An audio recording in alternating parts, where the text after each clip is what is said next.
There's a difference between popularity and influence. And so popularity is not necessarily consistent. I think influence is bigger than people just enjoying you. I don't think the church is very influential in the United States of America.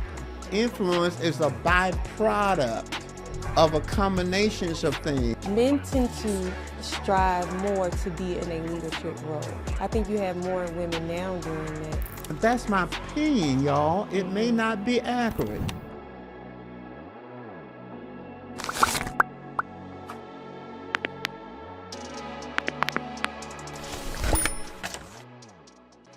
Hey, Tiffany. Hello. How are you doing today? I'm doing good. I like this topic that we're talking about today. You like this topic today? Mm-hmm. Because I think this is kind of like what's trending now. Oh, this is what's trending now. Mm-hmm. What makes someone truly influential? Okay, so let me tell you the reason why I said that it's trending right now. Okay, tell me why it's trending. Over 90% of people on social media have fewer than 1,000 followers.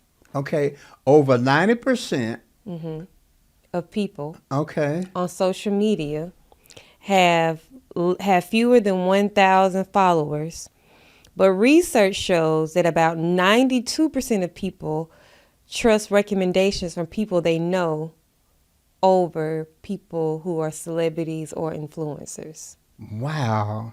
Say that again. That's good. All right. 90% of people on social media have fewer than 1,000 followers. 90% have fewer than 1,000 followers. Right. But research... And all experts. All 90% are experts. Okay. But research shows that 92% of people trust recommendations from people they know over celebrities or influencers. So the reason why I'm putting those numbers in is because somebody got to be influencing somebody. But if 90% of people have fewer than 1,000 followers, it's not necessarily about the numbers. Does that make sense? Okay. And I think that it has more to do with people are trusting how you live life versus necessarily like what's on the numbers on social media. Right. Because I think a lot of people in our generation now they're caught up in the numbers, right? Mm-hmm. And they can be hesitant to make big decisions like we talked about last week because they feel like the numbers aren't there. Right. So what are your thoughts about that? Well, my thoughts are our key point. There's a difference between popularity and influence. Mm-hmm. And this would be simplistic, and you may add something to it. Mm-hmm. But popularity is people liking you, right? And if people enjoying you, and you can be very popular. Let's say you got 5 million followers. Mm-hmm. You're popular. Yeah. To have 5 million followers, Mm-hmm. but that doesn't mean you're influential. Right. Influence is impact. Mm-hmm. That's what I think. Influence is you impact the way people think, the way they make decisions, the way they live their life. And there are people, I really like them. Mm-hmm. I really like them. They're celebrities. Mm-hmm. I read some things online, what they say and stuff like that. But I don't really take what they say and, okay, that's the way I'm going to do it. Now, I know people do that, but I don't think that's impact. So just because you're popular don't mean you're impacting my life. Mm-hmm. I can see people that are great at what they do and they're very popular. But what they do, let's say they're a fighter. Mm-hmm. They get in a ring and they really beat people up. And they the champion of the world. Mm-hmm. That has absolutely nothing to do with my life. Do you think as a society right now, especially when you think about the younger generation, do you think that we're too consumed about numbers versus being influential? Do you think we're too consumed about popularity? I think because I was going to say, we need them numbers. Because them numbers help us with finances and all that. But I think we're too consumed with popularity. Okay. And what is popular is trendy. It's trendy. And by that I mean it may be what's happening now. 3 years from now, people not even doing that anymore. And so popularity is not necessarily consistent. Yeah. You can have people come out with a number one record, everybody singing it, everybody, and then think about it. Sometimes you never hear about those people again. They have one number one record Right. and never have another. Yeah. And you don't know anything about them. But some people, they impact your life. Do you think that people can mismanage their influence? Because I think about some of the people who I see online, and some of them are just doing stuff, but they really are not understanding how much of an impact they are making. And they're mismanaging the influence that they're having on other people. Yeah, because I think influence is bigger than people just enjoying you. And people can enjoy you today and not enjoy you next week. You can say something and people cancel you. They're through with you. And you could be extremely popular, but they cancel you because that's popularity. That's not influence. I'll take Snoop for example, Snoop Dogg. Now, I like him personally, you know. I'm not a big rap person per se, like I don't sit up and listen to rap music and stuff like that. But I like him. I mean, I just like him. I like his cool. Yeah. I just like his cool.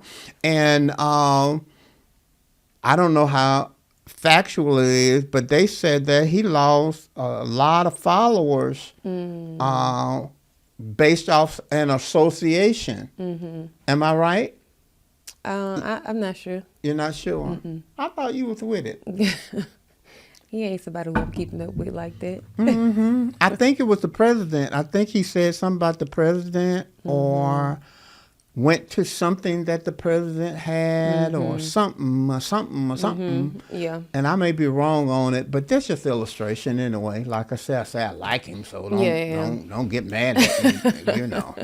All right, we're talking about impact. So, of course, you could think about it from the social media perspective, but let's take it outside of the social media impact. How can an everyday person be influential? What does influence look like in an everyday life? I think you can impact people by your character. You can impact people by your integrity is a component of character. But by your consistency. I mean, how consistent you are over time. How you treat people. You know what I mean? How you treat people can be very impactful. So I think it's consistency. I think it's character, integrity, helpful. It's impactful. If you're helpful, you want to help people. And see, you can be very popular and not want to help anybody. Yeah. You know, you can be popular and not care about anybody else. You know, I got mine, you get yours. That kind of mentality. But people that are influential, they want to see other people rise. Yeah. Do you think that those same characteristics can be ways that people lose influence? Yes. The lack of character, because see, what makes a person influential for the most part is consistency over time under pressure. Say that again. Is what makes people influential is consistency. Over a period of time, they still in the game. Yeah. You know, over a period of time. Like, I think Michael Jordan is influential. He played basketball but he's impacted the way people do business. Athletes do business. Yeah. And he's 20 to 30 years removed from playing. And yet people, when they said Michael Jordan, people, but he's a billionaire, so he was able to leverage that platform. And over time, he's still in the game over time. But consistency over time, under pressure. And when you have difficult challenges, how do you respond to it? How do you handle it? And so I think those are the things that make people influential. And it can be in the entertainment, it can be in sports, it can be in business, it can be in education. A teacher can be very influential. A teacher who is very consistent, care about the students, in the game, and different generations remember that teacher. They talk about that teacher, that coach. Over a period of time, Nick Saban was influential because notice in this last playoff we had, all the coaches had been under him at one time. Now they are high-level coaches. That's influence. When your life can impact other people and they are better for having connected to you, then that's influence. How do you, outside of God, because we know God played a big part of that, outside of God, how do you feel like you've been influential, or how did you continue to grow in your influence in life? Well, I think... Do you feel like you're influential? I do think I'm influential. Okay. Because I can go... I remember going to a pastor's conference. And there were several pastors there that I had never met. I didn't know them. But they were talking about how what I had taught and watching me had impacted their life. That had made a difference in their life. One guy came up, gave me some money. He said, "Man, I owe you." Why? Because he was taking some of the sermons and sharing some of the sermons with other people. To me, that's influence. But, I can walk around the city. You always got people who are maybe critics or what we tend to call haters. I don't know if I got haters. I don't think of people hating me. They may hate me, but I don't go there in my mind. There may be people just don't prefer me. I'm not their flavor. And that's natural. It's natural to have certain people that you're attracted to, inspired by, other people you're not. So that's not personal. But I can go through the city and people tell me, I can be in a restaurant and people can say how this impacted their life. Maybe they went through a death of a loved one and how this sermon, weep not, or this sermon they heard me preach, how it impacted their life. So, I think I'm influential. This is we don't have this. Not a question. I want to be more influential, but I think I am. I think you're doing a good job. This isn't the question I have on here, but I'm curious to know, and this is just a generic. You may can go into detail, you may not. Do you think right now in the current time frame that we're in that the church is influential? No. Why do you say that? I think that, let me back up and say, I think the church is influential in certain parts of the world. I don't think the church is very influential in the United States of America. I really don't. I think the division along racial lines has weakened us. Politics has weakened us. We've allowed parties and political parties to divide us. And no, we're not influential whatsoever. Now, that doesn't mean there aren't churches that are impacting people. That doesn't mean individuals are not impacting people. But you asked me about the church corporate. Right. To me, to be influential means that people esteem you. And that you're leading and they respect you. I don't think people respect the church in America. I don't think they respect us. I think they just see people acting carnal. They see people that don't like people. They see cult personalities. That we follow people with no guidelines. We feel that the end justifies the means. So with that thought process you have in the mind for the audience who are watching, how can we now be more of a light or be more of an influence, knowing that the church in whole may not be doing a great job, but how can I change that narrative a little bit? I think it always becomes personal. I think we have to all look on the inside of us. And is it that we're truly following God, and are we truly being led by the Spirit?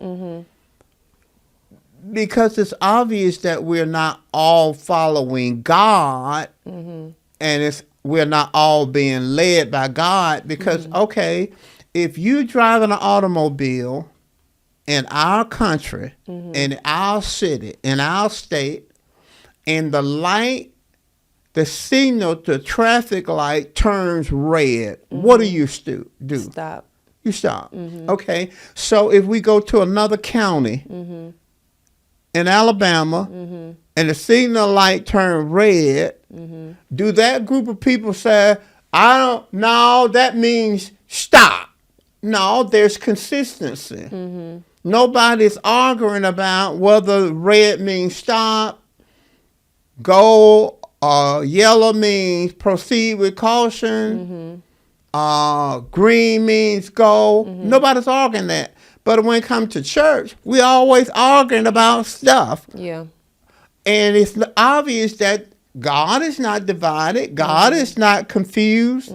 He thinks red is stop and green is go. But see, that we are not really being led by the Spirit, because the Spirit leads us to unity. Yeah. He doesn't lead us to division. And he doesn't lead us to hating on people and not liking these people. And so, no, I think we're, and see, I don't know what to do about the church in America except pray. Yeah. I don't know what to do about the church and about prayer, because we're not loving.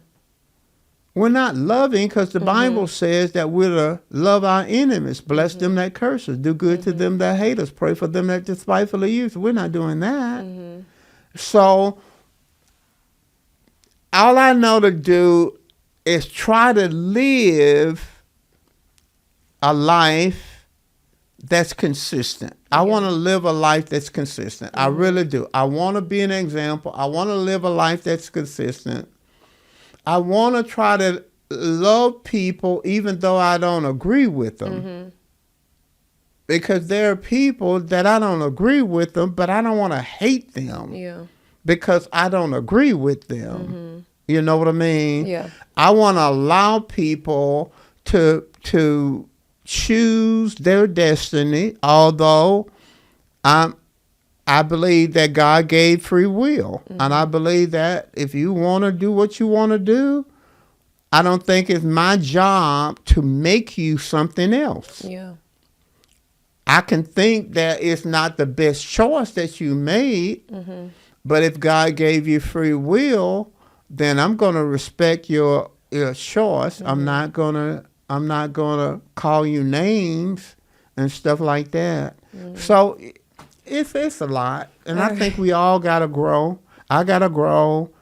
Everybody else gotta grow. Yeah. And some things God have to fix. Yeah.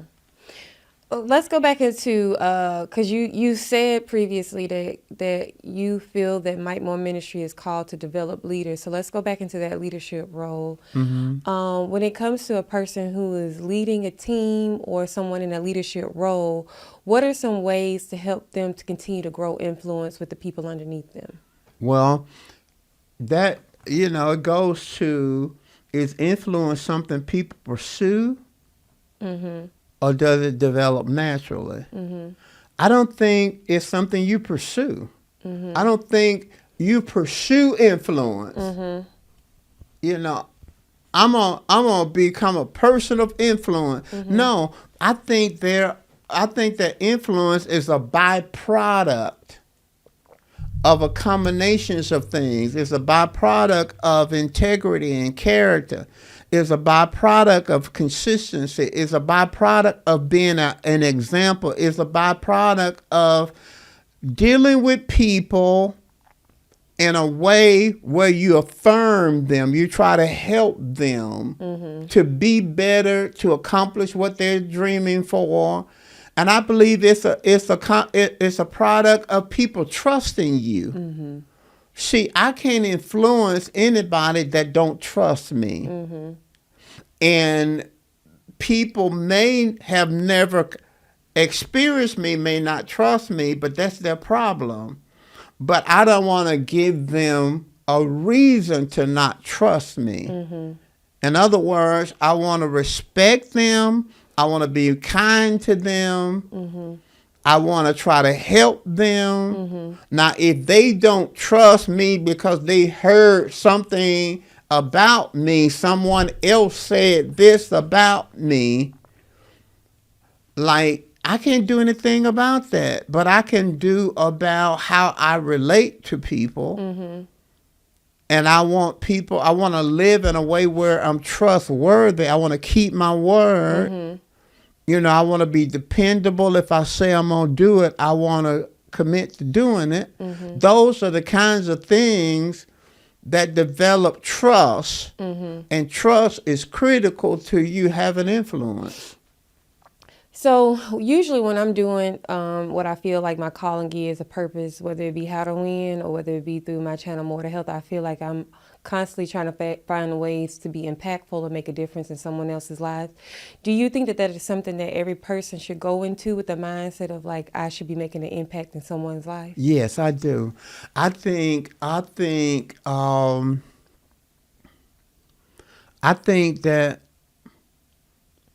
having that desire and helping, encouraging others is the foundation of influence. I think if everybody, of course everybody won't, think about how can I use what I do, what I have, what I know to make somebody else better, then I think that's the essence of leadership. I think it's the essence of leadership is that I should be focused on your life being better. Okay, now, if as a leader I got a vision and I want you to help me, to team with me to bring that vision to pass, it's important that I show you that I care about you, that I love you, that I want you to win. So don't be more goal-oriented, be more people-oriented. Be more people-oriented. If I think that way, and I used to think that way about my members. Members would leave. I never got angry at people leaving. I knew that they had helped me, and most of them had helped me, and I'm appreciative of you helping me, but I'm not going to try to talk you down because you're choosing to go somewhere else. And I do that with everybody. I don't want you to leave me how to win. I need you. I'm believing God that it is a life partnership, that what you and I do right now, that it will grow and develop, but I want partnership with you. But at the same time, I love you enough that if you got an opportunity that really took you to another level, I wouldn't talk you out of that. I really wouldn't talk you out of that. I would hate, we hate that you gone, you know what I mean? But I would not talk you out of something that makes your life better. I wouldn't do that. And I feel the same way about everybody on our team, Mike Moore Ministry team. If you get a better deal, and it's positive, it blesses your family, it helps your family, why would I not want you to do that? Yeah. And I'm your leader. Why wouldn't I want you to be better and do better and achieve better and want better? And see, you can tell that I'm an Alabama fan, football fan, and I'm a Nick Saban fan. I just think he made people better. Yeah. I think he made the players better. He probably had his own personality and how he did it, because I done seen him chew out some folk. Right. But I really think he wanted to make the players better. I believe he wanted to add value to them players, whether it was to the next level in sports or whether it was life. I really believe, because I don't think he could have been as successful as he was if he didn't believe that. Yeah. And so to me, that's what leadership is. I want you to be better. Yeah. I want you to be with me, and your being with me or under me or partnering with me makes you better and not worse. I want that to happen. And I think every leader should be thinking about that. It should be thinking about, how can I add value to these people? When I was pastoring, I always wanted my members to be successful. Yeah. I wanted them to get houses, jobs, promotions, raises. I always wanted that. And I think a large percentage of them believed that I wanted that. And I believe that they loved me because they believed I wanted that. Yeah. You know what I mean? And so that's how I live. I want my kids to be better. Man, I want you to go to the top. I want Mike to be the best pastor on the planet. So I want my teammates, those on Mike Moore Ministry, I want their lives to be better. If I get more money, I want them to have more money. You just got to give me some more money. See? I got to get some more money. Because when I get some more money, I'm going to make sure that they get some more money. Yeah. What do you think are some of the responsibilities, because you've been influencing for a while, what are some of the responsibilities that come with influence that some people may not think about, they may think about, but what were some of the responsibilities that came as you were influencing people? It's a stewardship. And my influence should be used to better them, but at the same time, my influence in their lives can destroy them. And so I leadership was weighted to me. I didn't walk around feeling heavy or nothing like that, but it's very heavy. I'll give you an illustration from a pastoral standpoint, but I think the principle applies anywhere. Anywhere you got influence, those people going to be better or worse because of you. Better or worse. I used to feel like I had to live right. Not perfect, but I got to live right. And I prayed to not have scandal in my life and ministry. And I thank God that I was able to have a career as a pastor and have no scandal. because I understood this. And ladies, don't think I don't care about you, because I really do. But men connect slower than women. And then I believe, I may be wrong, but I believe men hurt deeper. When a leader falls, or a leader is found to be a hypocrite, or a leader is acting in a way inconsistent with what he or she is saying, I think it hurt men deeper. Because they come in sometimes not trusting because of what they've seen. And they are the leaders in their homes. And they don't want a man leading them, you know what I mean? They don't want a man telling their families. So they come in with suspicion. But if they really feel that you are real, not perfect, but you are trying to be what you're saying, they will connect. And they will stand, and they'll jump in the foxhole, and they'll be there they're going to fight with you. They got your back. But if you living inconsistent, they'll leave church, and some of them will never walk with God again. Now, women, they'll get hurt, and they will either work through it. If you got integrity and you're trying to get yourself, they'll be patient with you. Or they'll leave, but they're going to find somewhere else. Yeah. See, women ain't going to just totally backslide because you backslide. They're going to find somebody else. But men are not like that. Men, if you come off like you doing right, and then everybody find out behind the scene you're not doing right, it hurts them real deep. I had that awareness. I had that awareness that some of these guys didn't have daddies, and they look at you as a father figure. Yeah. And so your impact on their lives can help them be better dads, better fathers, better husbands, love their family, live right, or it can push them the other way. And so if you take it out of that ministry setting, whether you're on your job, if you got influence, you can hurt people. I pray for the president of our country because he got so much influence. He got a lot of influence.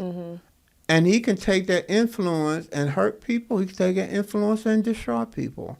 So it's weighty. Leadership is weighty. It shouldn't be we shouldn't be afraid of it, but we should be cognizant of the fact that that it's a stewardship, and it can be lost. Just because you're a leader today, don't be you'll be a leader tomorrow. It can be lost based off your stewardship of it. You brought a good point around men and leadership and the influence that you have. Do you think, because when you think about leadership training, you think about leadership conference, usually in those spaces you see more men, it's more male dominant than it is female dominant. Do you think that that's something that's kind of like innate or in the DNA of a man, like the leadership perspective of it, naturally being leaders? I don't know if we're naturally leaders. Now, you may be out there and you say, yeah, we just natural leaders. I'm not sure. I think... Well, men tend to strive more to be in a leadership role. I think you have more women now doing that, and they have more opportunities to do that. Well, you know, let me share this with you. It's time for me to plug my book, Let Her Speak. I have a book. It's not out yet. And you don't know when it's going to be out. And I'm not totally sure, but it's going to be out in the future. It's called Let Her Speak, and it's a biblical guide or a biblical case. I put like a biblical case for women in leadership. And I go all the way back to the beginning of time when God created male and females, and God said, let them have dominion. And so I believe that God intended for women and men to lead. And I'm not talking about just marriage. I'm talking about the world. I think he intended for women and men to lead in partnership the world. But the fall changed or altered God's plan in the earth, not his eternal plan, and transformed it into a patriarchy. And a patriarchy is a male-dominated leadership system. And that's what we have been a part of for centuries, a patriarchy. Yeah. In other words, the man is here and the female is here, and he is always leading. That wasn't what God created. He created partnership. Right. The fall and sin created a hierarchy. That's coming out. Yeah, we're gonna have to do a whole topic on that, because that now you're getting into women preaching and women Oh in yeah. leadership roles. Listen, y'all. Tiffany and I are going to go through my book. Yeah, because even when you think about the women who get funding, women are usually less funded for some of the things that they're trying to build or start than males are. So that's a whole different topic of conversation. For you look at Congress, it's mostly male dominated. Now you got some females in there, senators, female representatives. Yeah. But it's male dominated. If you look at the Supreme Court, it's male dominated. We live in a patriarchal society. Yeah. That was created when Adam sinned. I had the question. I can't really remember what it was, but it was basically you were talking about how men sometimes look at other men and the weight for the man to be the leader is a little bit heavier, especially if you fall like in the leadership aspect of the role or different things like that. So kind of to go back into that question, do you think that men hold other men more highly than they do than females in a leadership role? No. Technically, it's the leadership role itself. If it's a female pastor or a female whatever, if they're in leadership, God said to me, a good pastor is an example to the flock. Okay. I think that leaders have to be examples. I got you. Okay. And if there's duplicity, if there is hypocrisy, if there is manipulation, a disregard for people, using people just for your benefit and they're not being benefited, it doesn't matter whether you're male or female. I'm just saying that men tend to connect slower. Gotcha. Because they want to be able to trust you or feel that they can trust you. And when they have that feeling or that unction or that leading that you are real, then they will follow. And then they will jump in the foxhole and they will fight with you and they will partner with you. But I'm saying men tend to hurt deeper. Now, that's my opinion, y'all. It may not be accurate. You may say, that's not true. I don't agree with that. That's fine. It's just my opinion. Yeah. As we get ready to wrap things up, we've talked a lot about the impacts that influence have and how you could be an influence not only in the world, but in your family and different things like that. Is there anything else that you wanted to, I guess, kind of leave wisdom on when it comes to being influential, whether it be in your work environment, family environment, or just in general, or in